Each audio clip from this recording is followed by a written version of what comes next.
મહિમા અપરંપાર છે। આપણા શાસ્ત્રોમાં પણ ગુરુનો મહિમા દર્શાવામી છે। ગુરુબિન જ્ઞાન ઉપજે એ ઉક્તિ મુજબ ગુરુ વિના જ્ઞાન પ્રાપ્ત થતું નથી। ગુરુ શિષ્ય પરંપરાએ ભારતીય અધ્યાત્મનો આધાર સ્તંભ ગણાય છે। શિષ્યના જીવનમાં ગુરુપૂર્ણિમાનો દિવસ ખાસ હોય છે। હિમાલયના સદ્ગુરુ શ્રી શિવકૃપાનંદ સ્વામીજીના સાનિધ્યમાં સૌરાષ્ટ્ર સમર્પણ આશ્રમ સિયાવદર ખાતે આંતરરાષ્ટ્રીય ગુરુપૂર્ણિમા મહોત્સવનું આયોજન તારીખ 6 થી 11 જુલાઈ દરમિયાન કરવામાં આવ્યું હતું। જેમાં ગુરુપૂર્ણિમા મહોત્સવમાં દેશવિદેશમાંથી 2500થી વધુ સાચકો ઉપસ્થિત રહ્યા હતા। ગુરુપૂર્ણિમાના કાર્યક્રમમાં તમામ બહેનો, ભાઈઓ અને બાળકો સૌ માટે નાતજાત, ધર્મ, દેશ, ભાષા, રંગ ઇત્યાદિના ભેદભાવ વગર સંપૂર્ણ નિઃશુલ્ક કાર્યક્રમમાં જોડાયા હતા। હિમાલયન સમર્પણ ધ્યાનયોગની 25મી ગુરુપૂર્ણિમાના અવસરે પૂજ્ય સ્વામીજીએ ધ્યાન સેન્ટર પર ધ્યાનનું મહત્વ, ધ્યાનમાં નિયમિતતા તથા પરમાત્મા તેમજ ગુરુપૂજા વિશે સમજાવ્યું હતું। ધ્યાન વિશે પૂજ્ય સ્વામીજીએ જણાવ્યું હતું કે ધ્યાન એ કોઈ પદ્ધતિ નથી,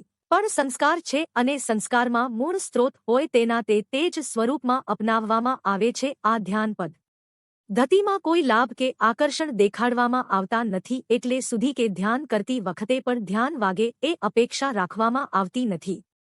અપેક્ષાનો સંબંધ ભવિષ્ય સાથે છે। વર્તમાન સમયમાં જ્યારે તમે કોઈ અપેક્ષા કરો છો ત્યારે તમે ભવિષ્યમાં ચાલ્યા જાઓ છો। અપેક્ષા હંમેશા શરીરની હોય છે, આત્માની કોઈ અપેક્ષા હોતી નથી।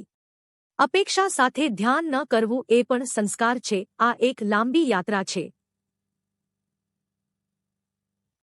સતત યાત્રા છે, જે નિયમિત અભ્યાસથી સંભવ છે। ગુરુપૂર્ણિમાની સૌથી મહત્વની વાત ગુરુ પૂજા છે। ગુરુપૂજા એટલે ગુરુના શરીરની પૂજા નહીં, પરંતુ એ શરીરમાંથી વહેતા ચૈતન્યની પૂજા છે। જો ગુરુને શરીર માનશો તો તે શરીર છે, પરંતુ તેની અંદર રહેતા ચૈતન્યનો અનુભવ કરશો તો પરમાત્માનો અનુભવ થશે। તો ગુરુપૂર્ણિમાની પૂજા પરમાત્માના ચૈતન્યની પૂજા છે। પોતાને આત્મા માનીને ગુરુને પરમાત્મા માનવીને ગુરુપૂજામાં સામેલ થઈએ તે શ્રેષ્ઠ પૂજા છે। હિમાલયન ધ્યાનયોગ ગાંધીનગર તરફથી આ વર્ષ પણ ઓનલાઈનના માધ્યમથી ગુરુપૂર્ણિમા મહોત્સવનું ડો આંબેડકર ભવન, સેક્ટર 12 ગાંધીનગર કરવામાં આવ્યું હતું, જેમાં નગરજનો જોડાયા હતા। ગુરુપૂજા અને દીક્ષા સમારોહનું લાઈવ પ્રસારણ આયોજન નિહાળ્યું હતું, જેમાં દીક્ષા સમારોહ સમયે 35 સાધકોએ દીક્ષા મેળવી હતી। શ્રી જયભાઈ અને તેમની ટીમે કાર્યક્રમને સફળ બનાવવા યોગદાન આપ્યું હતું।